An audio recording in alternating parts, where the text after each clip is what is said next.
You love your kids more than anything. You're not a bad mother. This is the life you wanted. And yet one day you're in a wheelchair because you've tried to end your own life after killing your 3 children. This isn't fiction. This is Lindsay Clancy, a mother from Massachusetts. Her trial is happening right now as I'm recording this. And I'm not here to judge her today. I'm here to show you why this case matters to all of us. Yes, even you, even if you never come close to a moment like that in your entire life. Because it points to something enormous. Women, and men too of course, live through every single day, just in a smaller, quieter version.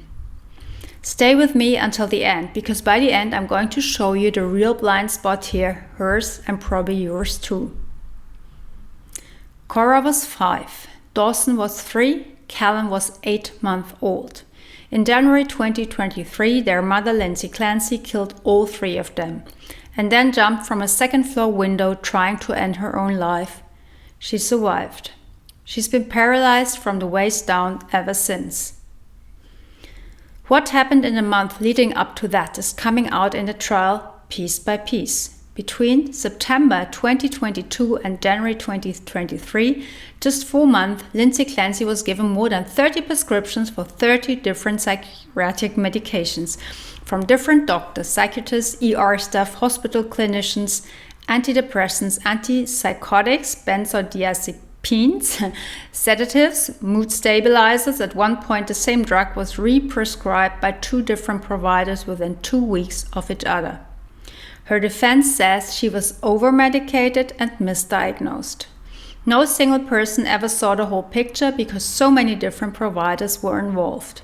The prosecution says she engineered that herself. Here's what isn't in dispute. A woman who asked for help over and over spent her final weeks on a chemical cocktail that not one single human being was actually tracking. And here's where it gets interesting, because look at how people are reacting to this case. There's a huge number of people defending her, saying she was sick, the system failed her, she wasn't herself. And notice how loud, how fierce, how absolute that defense gets at times. I'm not calling out any specific person here, but the pattern is hard to miss. The exact same people saying the system failed her and she couldn't help it would have zero sympathy left for a man who killed his 3 children. And if it had been 3 puppies that died through neglect, let's say, there would be a firestorm that shuts down any "but she was overwhelmed" conversation before it even starts. This isn't a criticism of the people saying these things. It's an observation about us as a society. We apply a completely different standard the moment mother enters the picture. On one hand, we romanticize motherhood so much that we hand out compassion almost automatically. On the other hand, we leave mothers completely alone with the exact kind of overwhelm that can lead to something like this, until it's too late. Both of those things are true at the same time, and both of them together are the problem. The question almost nobody is asking isn't, was she guilty or was she sick? The real question is, how many women are standing right now, today, while you're watching this at a version of that same edge? Not 10 steps back, maybe just 10, 20, 40% of the way there. Not with a medication cocktail, not with a tragedy at the end, but with the exact same underlying feeling. I don't function anymore. I'm just getting through the day. And not one person, not one, actually sees the full picture of what's happening to me. Postpartum depression, postpartum exhaustion, postpartum psychosis, these are not French cases. And the conventional answer is almost always the same. A medication here, a short break there, maybe therapy, maybe exercise, maybe meditation, meditation. None of that is wrong, but look at how many women have already tried all of it and still feel completely empty. That's exactly where my work comes in. Those approaches almost always treat the surface. They teach you how to grit your teeth and get through it. Almost nobody asks a deeper question. Why was this woman's energetic system already completely depleted years before she even ever had a child? Why doesn't her inner engine work anymore, no matter how many self-care tips she follows? And now for the part that matters to me just as much as the systematic failure, even though it's the more uncomfortable one to say out loud. Lindsay Clancy asked for help, again and again. Doctors, psychiatrists, a hospital. Her case, more than anything, shows that asking for help isn't enough on its own if nobody's seeing the full picture.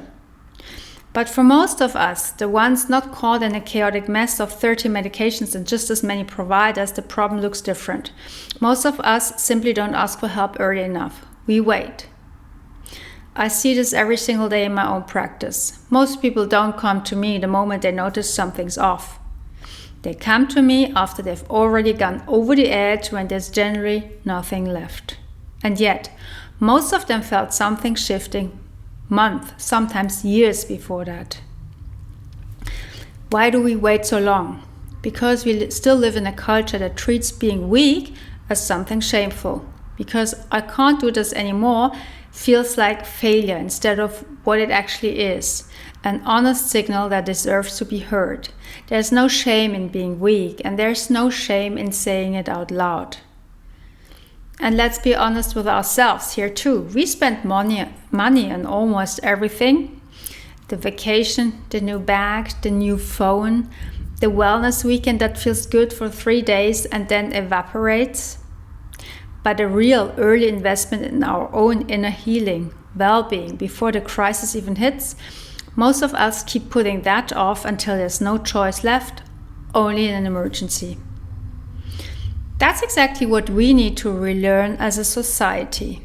That taking care of yourself is worth at least as much as any other investment you make. And that the right moment to get help isn't when there's nothing left.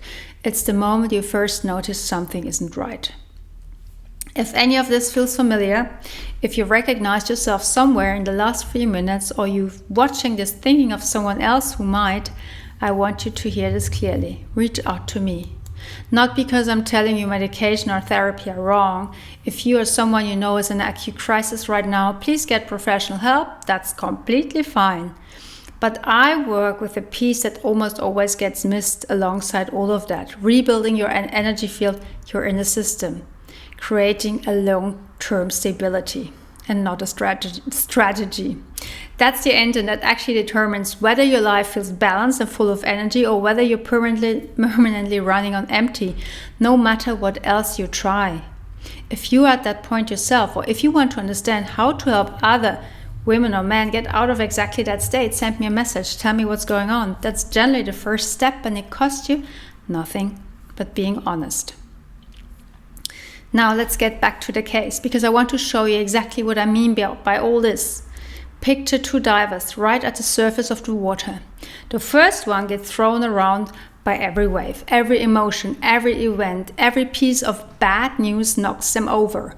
They go under for a second, gasp for air, keep fighting. That's the state most people live in, and especially exhausted, overwhelmed mothers. The second diver is 5 meters below the surface. They can still feel the waves moving. They're not cut off from life, but they're not being thrown around anymore. They're stable, calm, and centered. The difference between the two isn't how strong the storm is. The difference is how deep they're anchored. And here's a second image that matters to me just as much. When you're not stable, you're usually not living from your heart, you're living from your head. You're trying to power through life with sheer willpower and control. Here's what it looks like. You're rowing with everything you've got straight into a storm, and you've never actually get anywhere. That's grinding through. That's exhaustion, wearing a costume that looks like strength. And I've been there as well. But when you're truly grounded, you trust. You raise the sails instead of rowing. You move with the wind instead of against it, fully trusting that you'll reach the next shore, even when you can't control every inch of the journey. That's the difference between surviving and actually living. And here's something I want to make clear, because it matters.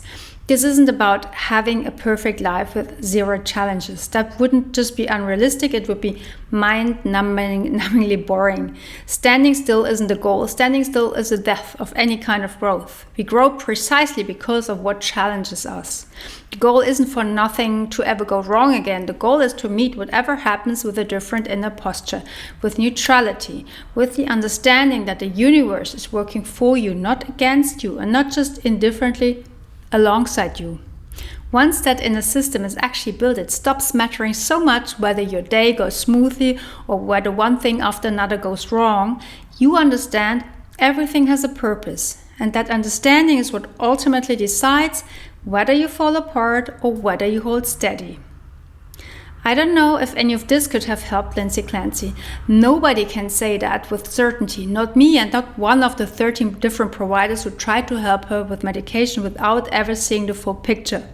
But I do know there are enormous numbers of women out there right now standing at a point where something is still possible. Women grinding through instead of living, rowing instead of sailing, women who've tried everything already and still feel like something fundamental is missing. If that's you, or if you know someone it might be, don't start with the 100th self-care tip. Start with the foundation that determines whether any of it can actually work in the first place. Your energy field. If this reached you, send me a message, tell me where you're at. There's no obligation attached, just an honest conversation about what it might look like for you to feel lighter once you actually understand how all of this connects. And if this case moved you to the way it moved me, I'm also a mother of 4, so I completely understand her. Sometimes tell me in the comments what you think. Not to put Lindsay Clancy on trial in the comment section, but to talk about how we catch women before they ever get this close to the edge.